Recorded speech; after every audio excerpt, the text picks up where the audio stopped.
Your power is in here. It's not out there. Your power is in here. It's not out there. So you've got to focus on what's in here so that you can have the power to impact what's out there. I'm a light. And the nature of light is if the room is dark and you strike a match, the darkness falls away from the light, right? When we make decisions out of fear and not faith, fear and faith can't live in the same house. So either you're going to trust and have faith, and again, this is my perspective, or you're not. You're going to try to do it yourself because whatever you accomplish from a place of peace and joy, you're more likely to achieve. When you set your sights on something and then you don't stress about it, then you can manifest it better. People who are feeling really lost, feeling stuck in life, that stuck energy. It's like they've been sitting in it. I know it's one of those things where, that stuck energy where it's like, I've tried this, I've tried that, I paid for this course, I went to this therapist, and it's nothing is changing. What would be your number one recommendation to a person like that? Right. It's not who we are, it's what we do. And that's part of the learning, part of the transformation is realizing that you are not your job. You are not your friends. You are not what you do. And once you figure out who you are, then life gets easier. Because I've had programs with schools and with children who have chronic behavioral problems in school, and they all stem back to. Welcome, everybody. Welcome back to Transformation to Expansion. My name is Lashwa Bradley, and we have a very, very, very special guest today. Her name is Dr. Faye Hargrove. It's fine. And she is here. She's here to teach us about her transformation story and the amazing work that she does. For over 25 years, Dr. Faye Hargrove has been on a journey to help people do all of the above. Her coaching approach is a unique neuroscience-based process that results in her clients gaining a fresh perspective on themselves and their situations. In fact, the process for releasing stored negative emotions that is part of her coaching approach is called Fresh Perspectives. She earned a PhD in industrial and organizational psychology from the University of Georgia and is the founding partner with the Better Choices Group. She is a published author of the book Better Choices, When We Know Better, We Do Better, and has helped thousands of people get unstuck and create an exciting future for themselves. So please welcome Dr. Faye Hargrove to the show. Welcome, welcome, welcome. How are you doing today? I'm so happy to be here. I'm wonderful. Good. I'm excited. Good. Me too. I'm always excited to hear people's transformation stories. And so today I wanted to, we see a lot of information online about the Better Choices, your Better Choices book, your Better Choices group. But I want to know a little bit about how you got to this point. So what is your transformation story that got you to the point where you're at now, helping thousands of people get unstuck in their lives? Well, it's amazing how a series of events lead you to where you're supposed to be. Actually, I started coaching executives back in 1998, and was making good money coaching executives, but it wasn't until I went through this certification program for neuro-linguistic programming, NLP, when I learned how we can actually make changes at our core. And I started using that with my executives, and it made all the difference in the world. So it transformed me in the process. I learned this process called timeline therapy, which helps individuals let go of stored negative emotions. I didn't know I had so much stuff until I was given the opportunity to let it go. So when you think of the stereotypical angry Black woman, that was me. I had father anger. I grew up I went to high school in the 70s. So there was discrimination, racial anger, there's gender anger, there's all of that. And so when I learned this process and I was able to let go of my anger and really start to think about myself in different ways, that was a huge shift for me. And that happened really about 15 years ago. And I'm not a young person. So that was a major shift in my transformation. And it also shifted my business and the way I help my clients. So you talked about where you're at now, right? So I want to know, how did you get to this point in your personal transformation? So you helped execs in you said 1998, correct? Yeah. which is for me is pretty early because I mean I feel like that wasn't really talked about, right? From my memory when I was I think 4 years old. So I don't know, right? Like it's like okay, but toddler me. In 1998, I was 41. It wasn't really talked about. I think like now it's kind of a hot topic. Tech companies are like, okay, we need to find a coach for our, to help our employees and stuff like that. It wasn't really known. I feel like. So I'll back up. So I grew up in a household with parents who basically ignored me. I wasn't affirmed. My mother's a narcissist and wasn't nurtured or anything. And so when it came time to make decisions like where to go to college, my decisions were based in fear and insecurities. I wanted to go to Mm-hmm. Spelman, but I didn't even apply to Spelman. I didn't even apply because I didn't think I could be a Spelman girl. I didn't think that I could, I was enough to do that. So I applied to the University of Georgia, where I could get lost in the crowd of 26,000 people there, and no one would expect anything of me except go to class and make grades. So that's what I did. I wanted to become a surgeon. However, I didn't have enough confidence in myself to put in the work ethic. I would hang out with a bunch of other insecure people, and our motto was that we were going to see our way through. Um, so we didn't even try to excel because we didn't think that we could. So by the time I was in finishing up my fourth year of graduate school, like 8 years into college, on my PhD, it occurred to me, duh, you could have been finishing medical school.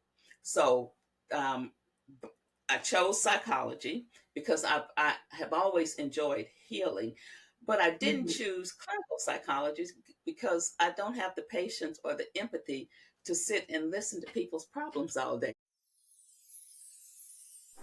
I know today's guest has you filled with questions, but don't worry. You're going to have a chance to sit in this seat on August 15th, 2024 at 7 p.m. Eastern Standard Time. We're going to have our first live Q&A where you get to ask the questions to a previous guest. Make sure to click on the notification bell, subscribe to the YouTube channel so y'all can be the first to know because it's going to be first come, first serve. Okay? I'll see y'all there. Peace.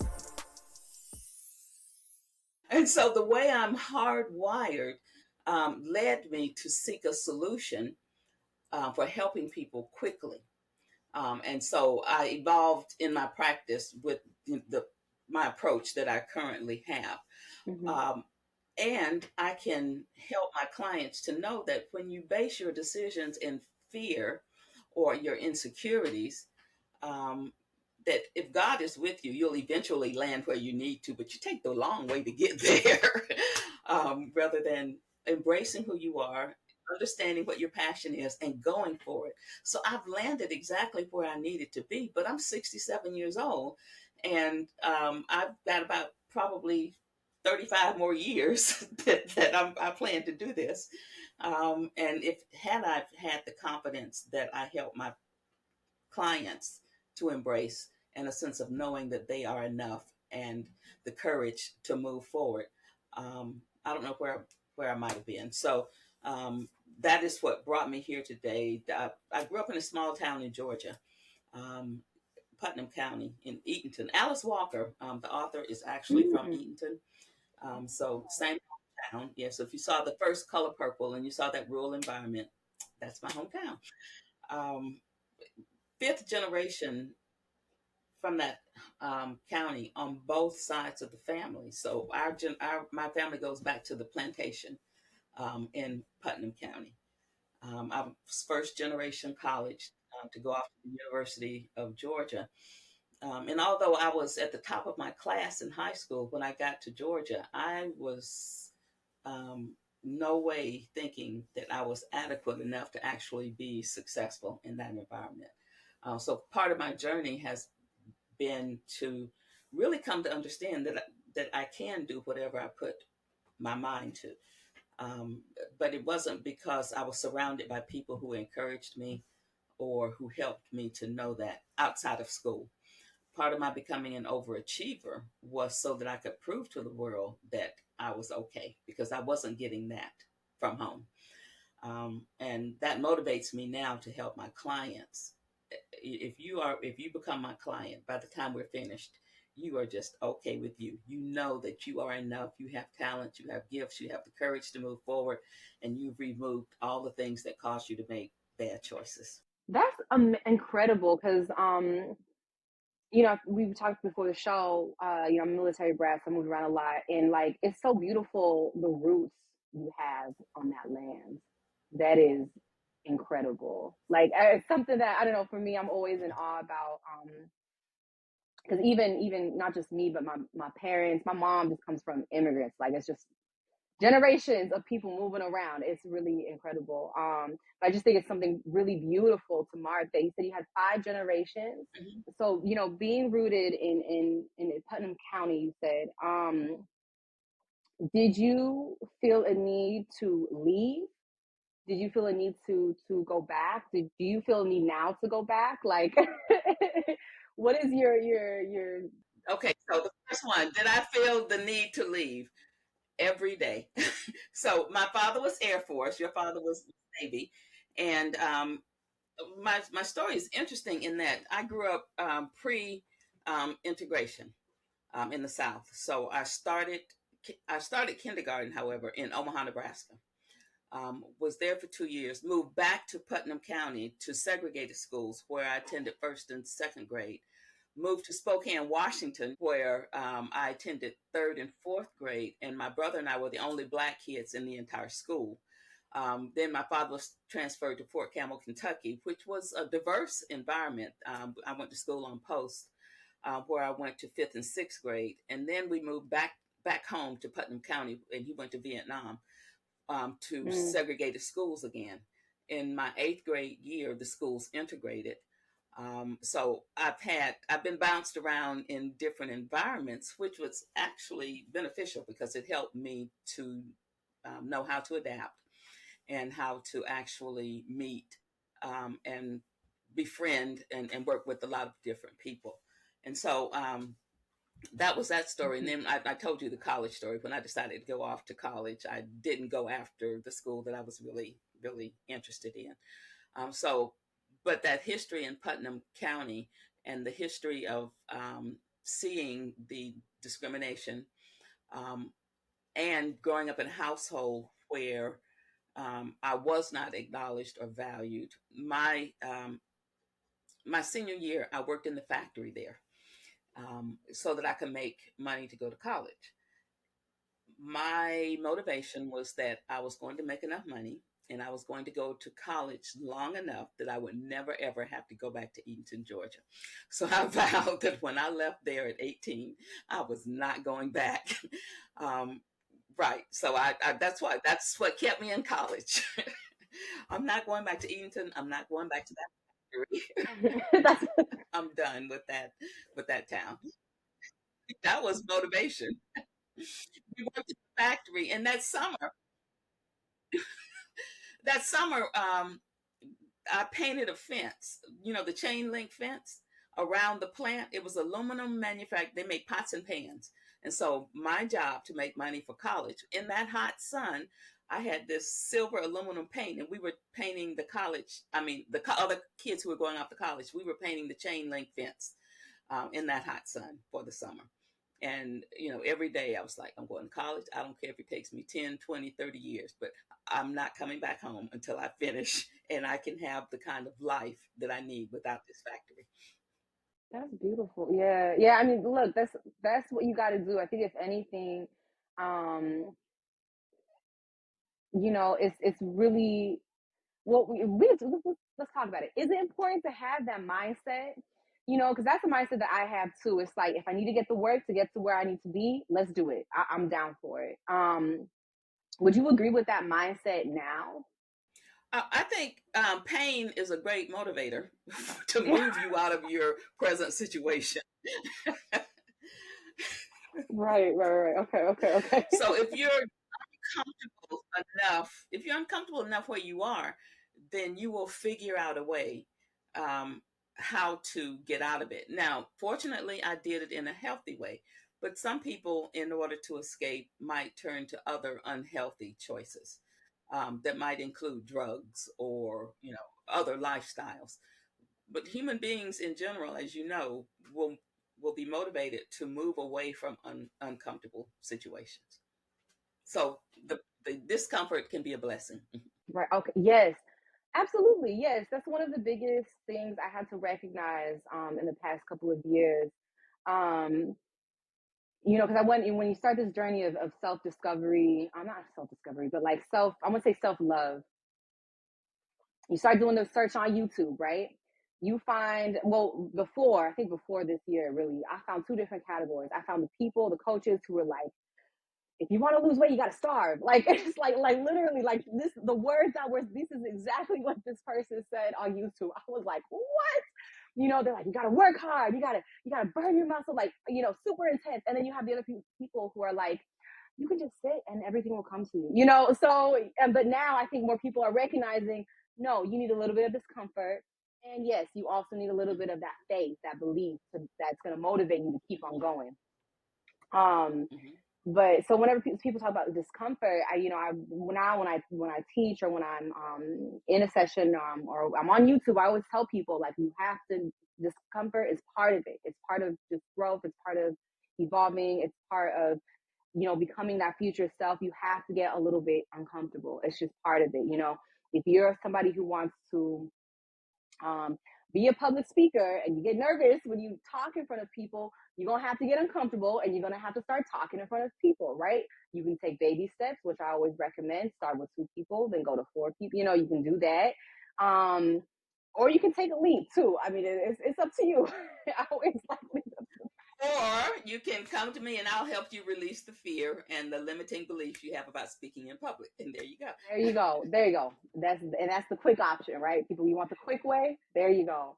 Um, yeah, and actually, so that was one of the things with the previous guest, Dr. Nalani Valentine.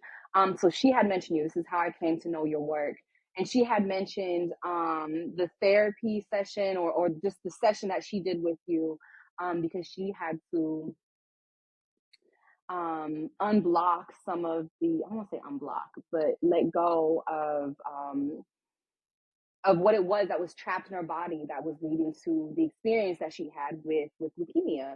And for those of y'all who didn't watch that episode, this is coming from a person who is a wellness and nutritionist expert. So, when she went to the doctors, they're like, we don't know how you have leukemia. Your organs are the equivalent of a 20-year-old's organs. Like, it's just like, she was very, very healthy. And so let's talk about that real quick. So, when you're in a session with somebody, um, unblocking, helping them get unstuck. What are some of the common factors that you've seen with people that where people yeah, what are some of the commonalities that you found in people who feel stuck in life? What's interesting about Nailani's story is that she was in a group that I did, and I didn't even know her story until Oh, after we had gone through the process and she had released whatever it is. And so, as I'm guiding the group through letting go of stored negative emotions like anger and like hurt and like fear, guilt. And then the last thing we do is limiting decisions, letting go of all self doubt. And sometimes we make decisions um, to embrace a situation which could be a disease because it serves us. And so once you realize that you don't need that choice anymore, it's easy. And once you recognize the choice and you realize you don't need it, then you can release it. And it makes a world of difference. And I don't even need to know. I mean, you're doing that in your head as I'm taking you. I'm the air traffic controller, and I'm taking you through these guided visualizations and helping you to realize, oh, this is when I started to think that way. And I don't need that thought process anymore. And so that's what happened with her. And I had no idea what she was releasing. There were probably 50 people in the room when we did that. wow. Yeah, Yeah, yeah. that's incredible. So what do you mean by choices? Can you just elaborate on that? Okay, so in every situation, we are faced with how we're going to react emotionally. Sometimes we think we don't have a choice, but if someone calls you a name, you've heard people say, well, she just made me angry. No one can make you angry. You choose how you're going to respond to that person's um, whatever accusation, attack, or whatever. If you have a habit, or you've decided that this is the frame that I use for those kinds of situations, and you fall back on that every time and you attack or you get defensive or whatever, that's the mode of operating that you have chosen. But you could choose a different way.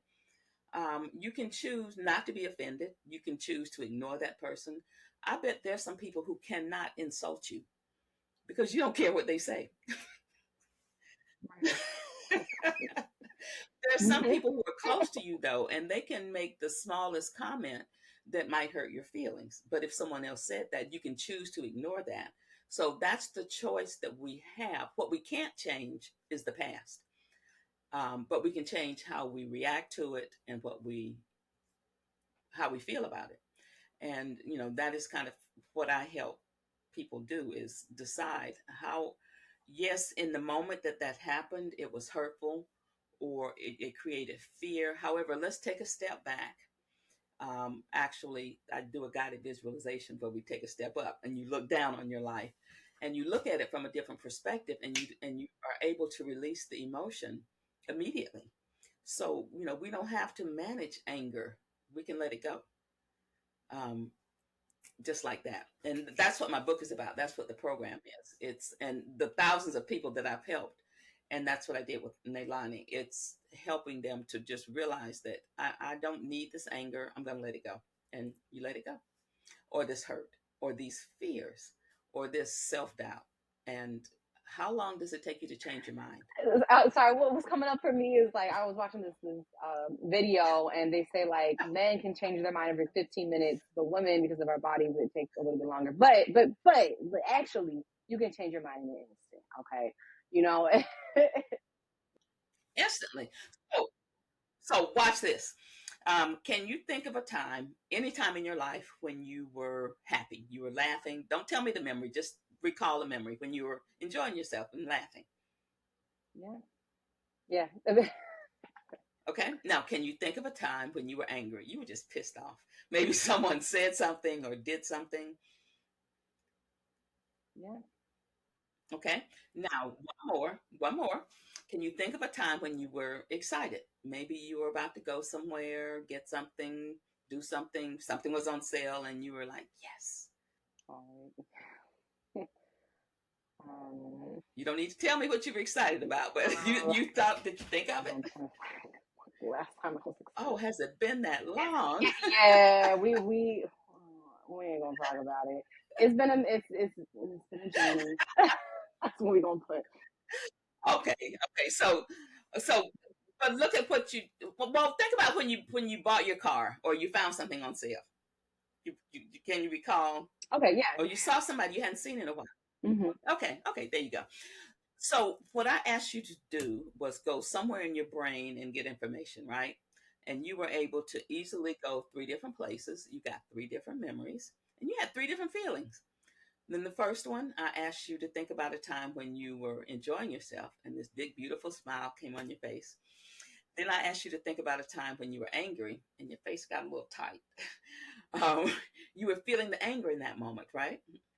Hmm. But then I asked you to think about a time when you were excited and it took you a moment to get there, but once you found it, you smiled again. So here's the question: what happened to the anger? In that moment, the anger went away, and you didn't have to take a pill, you didn't have to smoke anything, you didn't need a session or therapy session. One moment you're angry, and the next moment you're feeling excited. How long did it take you to change your mind? Just like In that. a moment. So when we change what we're thinking, we change what we're feeling. It's so profound, yet it's so simple that we overlook this superpower that we have. So if we learn how to be more um, better stewards of our thoughts, then we could be better stewards of our emotions. Unfortunately, though, if I ask you to think about the anger situation again, you just get mad all over again. So, what I do is help my clients just let it go. So, the next time you think of that situation, the anger won't be there. It's like deleting an attachment, right click, highlight, delete the attachment. But that awareness, though, of the feelings and the fact that we can change them by changing the way we think is the first step in actually letting go of all of the stuff that the Erica Badu says, the bag lady, you're going to break your back carrying all those bags. Well, we carry these bags and we don't have to. We can let them go. Okay, well, I'm gonna challenge it a little bit. Let's do that. Okay. Let's talk. So what if it's not in the past? What if it's an immediate reality? If it's immediate reality, remember I said about choice, how we choose to handle situations? So at some point in your life, you set up the frame for that choice. The first time in your life, you got angry and you told yourself a story. Oh, so this is how the world works and this is how people are. So this is how I do anger and this is how I respond to those situations. So in my work with the client, we go back to the root cause event, and the client gets the learning and decides, okay, I don't have to handle it that way. I don't have to have that perspective. And through a period, through a process of guided visualization, it's like cutting a knot on the string of beads. That root cause memory is the knot. And so when you change your perspective and how you frame that, then the rest of the beads fall off the string. And so I really don't have to deal with what you're dealing with today. I just need the way to change the way you originally decided to deal with it. And now in real time, as you think about it, there are no emotions attached to it. And it could be huge trauma. So I've worked with rape victims and victims of all kind of abuse and PTSD and things like that. And all of it, there is really no order of magnitude when it comes to the ability for us to just feel differently about a situation. Get started on your wellness journey today. Whether you are starting your wellness journey in the middle of it or finishing it, this library will help you solve sources on how to jumpstart your wellness.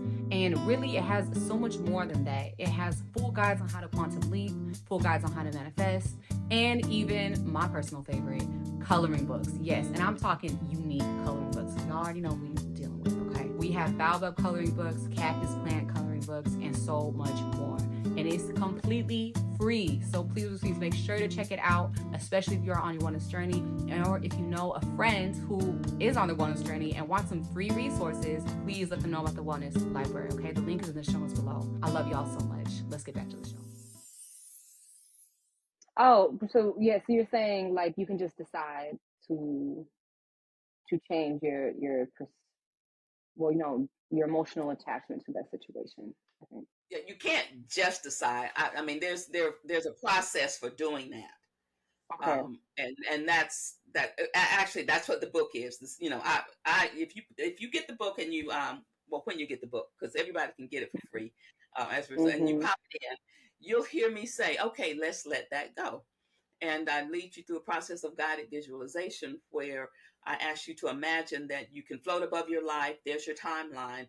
And, we have a brilliance at the unconscious level that we don't learn to tap into. And so in the process, I'm actually talking to you at that level.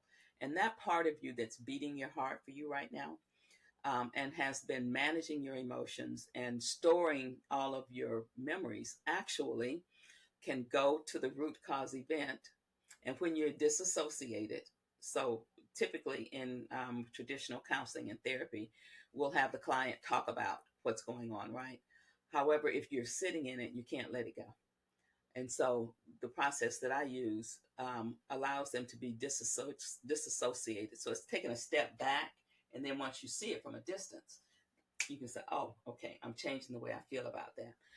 In real The real thing, though, is I have them take a step up, look down on your life, float out above your timeline until you're high above the root cause event. Notice what was going on. Let your unconscious mind release the anger or the fear from whatever was happening there. Get the learning. forgive if you need to, So Mm-hmm. once you are not feeling some kind of way about it, and you understand what was going on, it's easy to forgive, and it's for you, it's not for the other person. And then as you float back toward now in the guided visualization activity, you'll notice that you change your perspective on every other time you felt that emotion and stored it.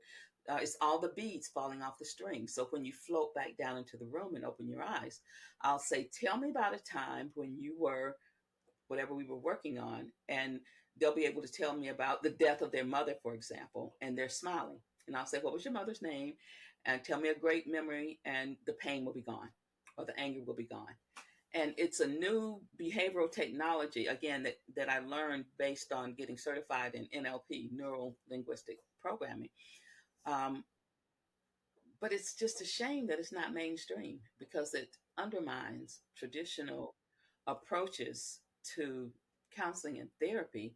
And we don't have to take people through cognitive behavioral therapy for 20 sessions at $150 a session, and people who don't have insurance can't pay for it. We Right. can, in one session, help them to find peace, release the effects of the trauma. So this mitigates trauma, release whatever it is that they're carrying around that keeps them from being whole and healthy. We can do that with this new behavioral technology. Have you ever used this technology on yourself? Yes. So in the book, there's I'm talking about letting go of limiting beliefs. My Mm. son, who is now 33, um, was turning 18 and getting ready to go off to college. So in his mind, we needed to go to Universal Studios one more time, as part of his childhood. And so Oh. we went to Florida, and so we're staying all of his childhood. I didn't do roller coasters. So he says, "Okay, Mom, you got to get on this roller coaster with me." And I said, "Cameron, I don't do roller coasters." Well, he knows that I'm in the business of helping people let go of fear. And one of the things I teach my clients is, when you make a decision like that, you ask, "So when did you decide that?" So I said, "Cameron, I don't do roller coasters." And he said, "Well, when did you decide that?" That's hilarious. So, so standing there in the line at the Mummy, I put myself on my timeline, and I went back to the place where I decided that I didn't do roller coasters. Now, I had already released the fear, um, but I had not released this limiting decision. And I Mhm. remembered I was at Six Flags over Georgia and on the log ride, and I got all wet, and I decided I do not do roller coasters. I don't like them. So I had to let go of that decision there in the line. Now, Mm. in that ride, as they're dropping you into this pit of hell from way up here, and this mummy thing comes at you, they snap a picture.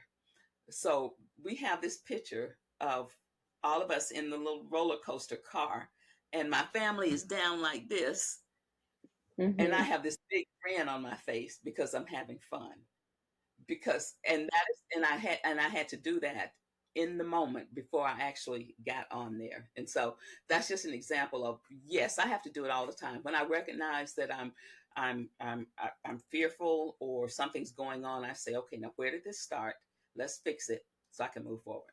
I love that. I love that.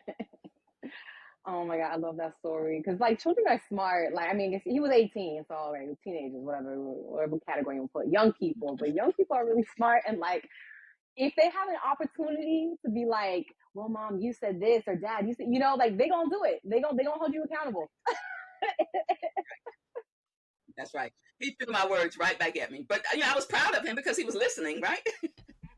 Right, exactly. It's like you get the mom points. That's good. That's good. No, I love that. I love that because it's like you're using your own methods. Even though it was prompted by somebody else, it was like, no, I'm gonna take this opportunity. Okay, he's right, he's right. Which I think many parents have been conditioned to not do, unfortunately, right? There's like this narrative that, like especially in our community, it's like we were taught that, like, you can't let our children talk back to us. We can't let our Mhm. children be smart, right? That's what we call it, being smart. I still subscribe to that. I'm an old school mama. Okay, okay. You have a smart mouth with me. So I have a 3-year-old grandbaby. And a couple weeks ago, I put him out because as part of his terrible twos, he hit me. Yeah, no. You know how when they're learning boundaries and stuff, and I said no, and he was pitching a fit, so he hit me. And I said, little boy, you cannot be in my house and hit me. So I opened the door, I put him out on the patio, and I closed the door. I said, you're out of here. And I stood there and watched him. It was supposed to be a lesson. And he learned. He said, I'm sorry, Uma. I'm sorry. I said, oh, come on back in the house. If you're going to be in my house, you have to respect me and my house. You don't hit me, little boy. No, that's right. He got it. Look, we ain't gonna get into it, but like the younger generation, it makes me feel like old now, because like when I say the younger generation, I'm like, that's not my generation anymore. Like, damn. But How old are you? Like 23? no, that's hilarious. No. So I'm actually 30. But you know, I got young face, and I always tell people I'm gonna have this face until I'm 80. Like, but I don't know if that's gonna happen, but that's what I say. That's 67. It's like me and Oprah. We're not gonna age. I'm saying that's what I'm saying. Like, I'm trying to play that game. But anyway, but yeah, it's like yeah, with kids, like boundaries. I think that's one of the biggest things is that boundaries is something that they really know of. I don't know how to, it's different now. So somebody needs to teach them boundaries. It's super important. Can I say something about that? So when my son was hitting puberty, a lot of times kids lose their minds when they hit puberty. He decided that he wanted to run away from home because he didn't like the rules that he was living under. And I told him, okay, you can leave and you can take everything you bought with you. And you need to know that I'm not forcing you to be here. It is your choice to be in this house, to be a part of this family. We want you, we love you, but if you choose to go someplace else, then that's up to you. And I think we don't teach children enough to know that it is a choice, that we do have choices. And if we choose to be a part of a family, there are responsibilities that go with it. If we choose to live in a household, there are responsibilities and rules that go along with that. And we don't have to be mean or abusive in the process. I just needed to help him know that if I feed you, baby, there's some rules you have to follow. Right. Just a few. Yeah. That's the thing too. I feel like everybody has that story, like the runaway. It's like either like it happens as a kid, like my little brother, he caught himself. I think he was like 6 or 7, and he was like, "I'm gonna run away."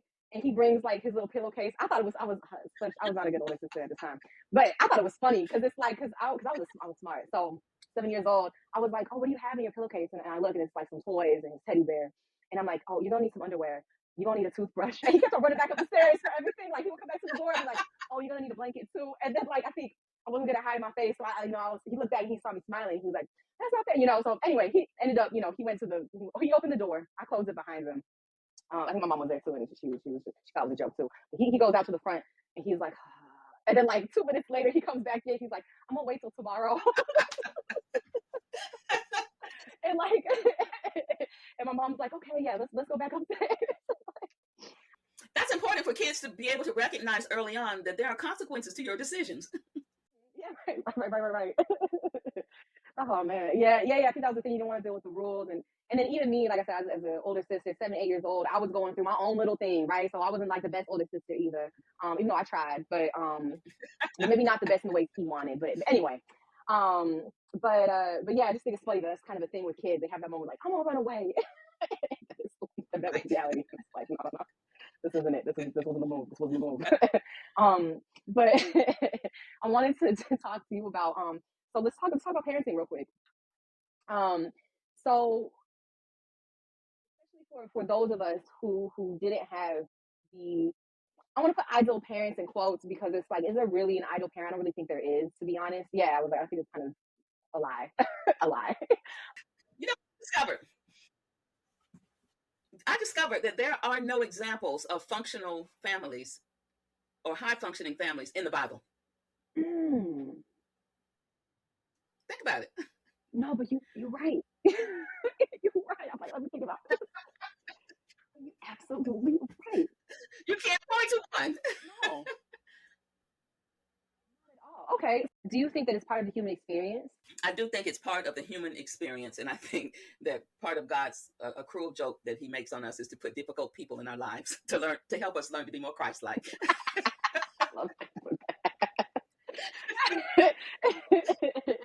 I love how you put that, but that is so true. That is so true, right? Because that's how you learn compassion. That's it. You meet the same kinds of people, maybe similar situations over and over and over again, and you're like, okay, this way didn't work, this way didn't work, this way, that way definitely did not work. You know what? Let's just throw everything out. Let me just be nice. Yeah. And at the end of the day, I think being nice is what serves you, really. If you want to really put it into perspective, that's what's going to serve you the most. Right. Exactly. Exactly. Yes. Exactly. And how do you learn forgiveness? You don't learn how to forgive unless someone has injured you in a way that you need to forgive. You know, as part of my journey, I had to learn a powerful lesson of forgiveness with the sexual harassment case, where I actually filed a case with the state because I walked out of my job because of a sexual harassment situation. And I had, you know, you talked about my journey. I had moved my family to a new city. I was vice president of this organization, and the president decided that the role he wanted me to have was not one that was on my resume. So I picked it up one day and I walked out. And my husband had just completed dental school and opened his dental practice, so he wasn't taking a salary. And I walked out on my job and had moved my family. So I went home and actually had a breakdown. I went to see a psychiatrist. I was on Paxil, an antidepressant and all. I learned a few things in that. Before I could miss a paycheck, I got a phone call from another college saying they needed a vice president. I didn't miss a paycheck. So, you know, I was like, okay, God is paying attention. Thank you, thank you, thank you. But also it put me on a spiritual journey where I had to learn how to forgive this person. And I've done that. I wish the lesson hadn't been so hard, but I've done that. Right. Yeah. I mean, I was talking about this with the previous guest. But we talk about, and maybe this wasn't the case for you, right? But we talk about how God will sometimes show us signs, give us signs, little things here and there. And then we choose not to listen. And then, you know, then God is really going to give us the actual case. Like, you didn't see this. We gonna stop you, right? And, you know, luckily for you, you had the wherewithal to leave that situation, right? Whereas I feel like other people, you know, they unfortunately maybe would have left, but then would have been like, you know, no way, I have to go back, and then chose, you know, they get into that fear state that you talked about earlier, right? That fear state that's where they tap into the fear, and they're like, you know, what if another job doesn't come? What if, you know, they start thinking, like I call it spiraling thinking, right? You just start to spiral downwards. And that's gonna push you to, you know, go back to that situation if that situation isn't for you. But I did that. That's why I had the breakdown. Oh, okay. Oh man, okay. I had already left, and that's when I went, oh my God, what have I done? Right. Because we hold so much on these jobs, like. Right. It's not who we are. It's what we do. And that's part of the learning, part of the transformation is realizing that you are not your job. You are not your friends. You are not what you do. And once you figure out who you are, then life gets easier. Exactly. Go say that one more time, just for the audience to know. Like, once you figure out who you are and you recognize your worth, then life gets easier. And there's a saying that choices are easy once you know what you stand for, and that's true. Choices are easy once you know what you stand for. Can you elaborate on that a little bit? So if you're clear about your values, your true north, what's acceptable in terms of the way you will allow people to treat you, what you want in life, so your choices take you in that direction, then it's like having GPS. And I am addicted to Siri on my phone. She's my personal executive assistant that I don't have to pay. Oh, no. And if I want to go somewhere.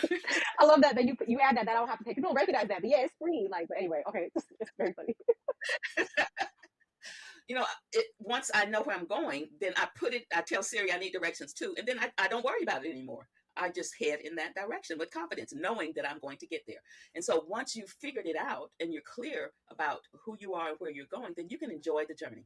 And that is, enjoying the journey is really important, because whatever you accomplish from a place of peace and joy, you're more likely to achieve. When you set your sights on something and then you don't stress about it, then you can manifest it better. Okay, let's I'm gonna give you a little challenge. We all know right now, you know, I mean, Japan is in a recession. People are talking about a recession, and you know, being in the spiritual space, it's a debatable topic. There's some people, you know, I work with, they're like, there is no recession. Well, not even people, but like you know, wealth coaches, people like this, they want to, you know, they want to spin it a little bit. That's fine. You know, I ain't gonna argue. But you know, we are in a recession. So let's say like I have a friend, she doesn't have a job, right? She knows that she's very particular, right? So it's like she wants a job, but she wants it her way. That's how we're gonna put it, which is fair, right? I think you're allowed. I think this is one thing I've realized in my spiritual journey. You are entitled to having life your way. Period. Okay. The how does she get from, it's like, yeah, like, okay, yeah, so she doesn't have a job. She gets an offer to work at McDonald's. She doesn't want to work at McDonald's, right? She knows in her heart she is meant to work somewhere else. She knows that if she goes to McDonald's, she's not living in purpose. She, that's not going to flip burgers. It's just Right. not her purpose right now. She knows that she's meant to be doing better things. How would you empower her to navigate life and the challenges of not having a job, paying bills, taking care of her children? How would you empower her to navigate that situation and still use her compass to where she would like to be? Okay. So I have to answer from my spiritual perspective. So, being transparent, I am a follower of Jesus' teachings. Okay. And what I learned from Jesus' teachings is that God's grace is sufficient and that we should not fear. And who knows that when she's standing at the counter at McDonald's, her next move might come up and check out and start a conversation and launch her into the next best thing. And so when we make decisions out of fear and not faith, fear and faith can't live in the same house. So either you're going to trust and have faith, um, and again, this is my perspective, or you're not. You're going to try to do it yourself, and not let. So I think of myself as one drop in this huge ocean. Mm-hmm. How can one drop have any power or have the power in fact, that has no power. It's separate from the ocean. The sun dries it up. And so the one drop has to be a part of the movement and the power of the ocean. And so in the Bible, I've learned that seek first God and the teachings of Jesus, and everything else comes along, is added to it. And so, there's another perspective that I like to embrace, and that is the fact that Jesus teaches me that I'm a light. And the nature of light is, if the room is dark and you strike a match, the darkness falls away from the light, right? And because darkness cannot stand in the presence of light. And what does the light have to do in order to make the darkness go away? Nothing, just be. The light doesn't have to fill out a job application. The light doesn't have to convince the darkness or argue with the darkness or establish credibility with the darkness. The light just has to be what it was created to be, just be. And so just focus on being the light, and the physical laws of the universe have to come into play there. And so my advice to her to go inside yourself and self-reflect and get centered and get focused, and little ocean drop, get connected with the ocean so that you can move with the power of the ocean, because it's there for you. And there are all kinds of promises that I believe that, if I just keep my mind stayed on God, then I will find the peace that passes all comprehension and have life abundantly and all of that. And that has worked for me. It really has. And I see it working for other people. So that is my advice to her, is to become spiritually centered and focused and not worry about the details, because once you do that, everything else will fall into place. Okay. I'm gonna let her know. And I'm not going to say go to church. That's not the answer. That's not what I'm saying. Go to church. Love that. Yeah, I wanted to point that out, right? You are a follower of Jesus Christ. I love that you said that. And the teachings, that's important, because people don't pay attention to the teachings. Mm-hmm. It's the most important part. Mm-hmm. Yeah, we're not gonna get into the weeds of religion, but that's one thing that I've seen. A lot of other religions. I've traveled a lot, so I've seen other religions, other practices. Even Buddhists, like they're totally on board with Jesus. Like they're like, yes. The teachings are similar. Yes. That's the other thing I've realized. There's certain teachings. It's the same throughout every single religion. Right. Every single one. There's a couple. I'll put maybe 10 rules. It's the same throughout. They know not to do. I think in Buddhism they talk about the five.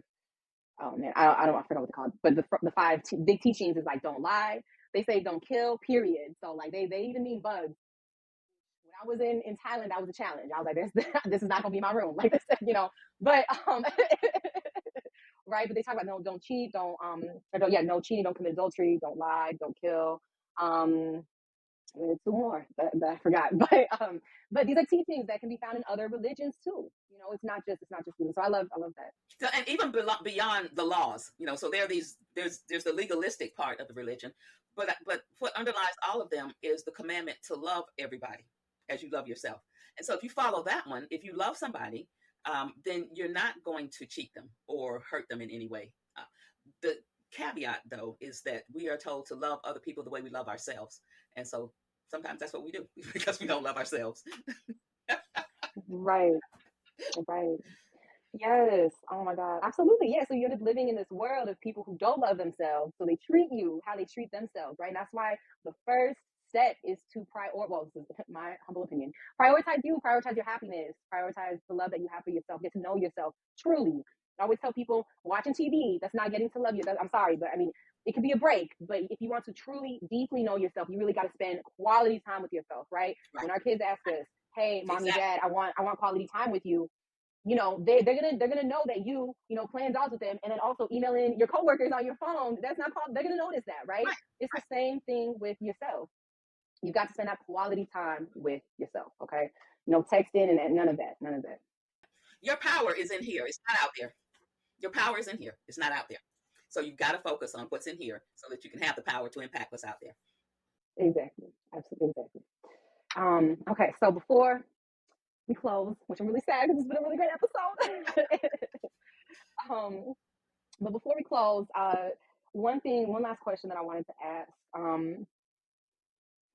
What is the biggest tip for those of us, I don't want to say us, but those people who are feeling really lost, feeling stuck in life, that stuck energy? It's like they've been sitting in it, they want out, but they don't know.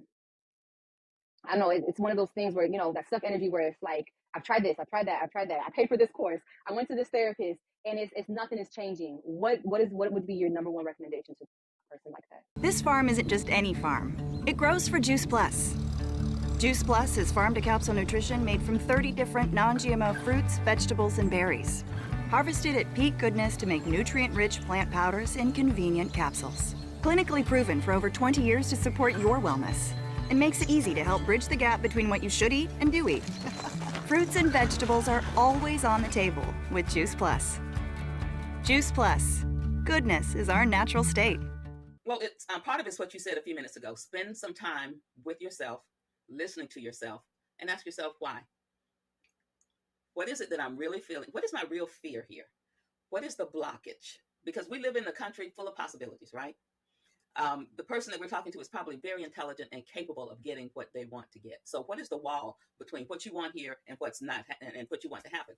And there's probably a fear there or a limiting belief. And so once you recognize something, then you can start to process it and get to it, and then get help from you or from me to actually get to the root cause and remove the barrier. Um, Anyone who's listening who wants to get my book for free, the CDs are me talking you through removing that barrier and deciding, when did you first decide that you couldn't have something, or something was too hard, or you weren't adequate, or you weren't capable. Let's let that go so that you can move beyond. And then set some goals. I have people do a mind map of just laying out your life over the next 5 years. What do you want? Each branch is a chapter. What do you want with your finances? What do you want with your health? What do you want with your relationships? What do you want with your work? And then listen to yourself. And if you hear the negative self-talk, that's your work. That's what you have to work on. Because we literally, everybody else in the world knows that we live in the world in a country with endless possibilities. And all you have to do is have the courage to go for it, and the self-love to take care of yourself as you go through that process. So, I mean, that's what I would tell them. Beautiful, thank you. And you said the book comes with a CD. So this is the book. It's actually a program, Better Choices. When we know better, we do better. There are 2 CDs in the back that are my voice talking you through the process. Okay. So, I'll talk to you about how you came to have the frame of mind that you do. And then I take you through the process of, let's just let that go. So first, there's a chapter on letting go of anger. There's a chapter on letting go of sadness, then fear, then guilt, then limiting beliefs. Then there's a chapter on doing a mind map, organizing where you want to go over the next 5 years, setting some SMART goals around that. And then there's a journal in the back. It's like 4 weeks to just notice how once you go through this program, you're different. Mm-hmm. And also there's an index, because life keeps happening. So if you find yourself angry again, and I point to where you go on the CD to have my voice. I love that. So you've got me in a book you've got a coach in a book from now on. And I'm happy. I've never done this before to offer it, for free like this. But because you are such a magnificent person trying to do good in the world, anyone who hears your podcast and wants it, all they have to do is to Venmo me the $7.95 that it takes to mail it, and they get it.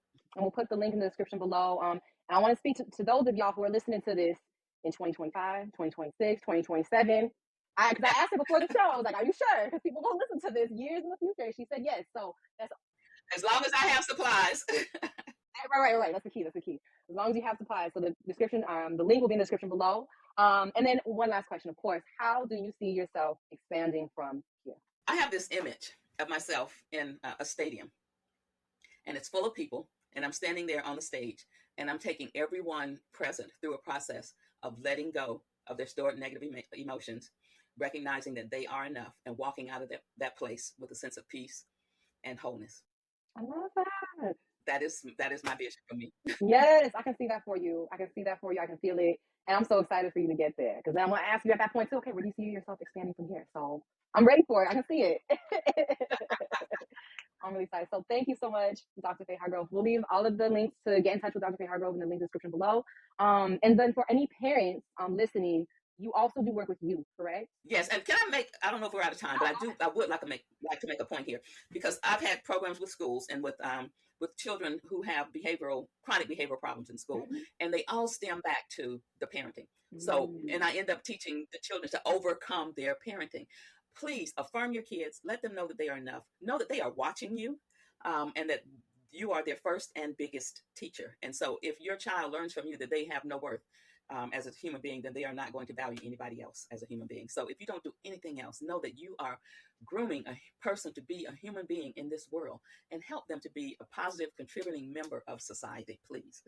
I love that. I love that. Thank you so much for those words.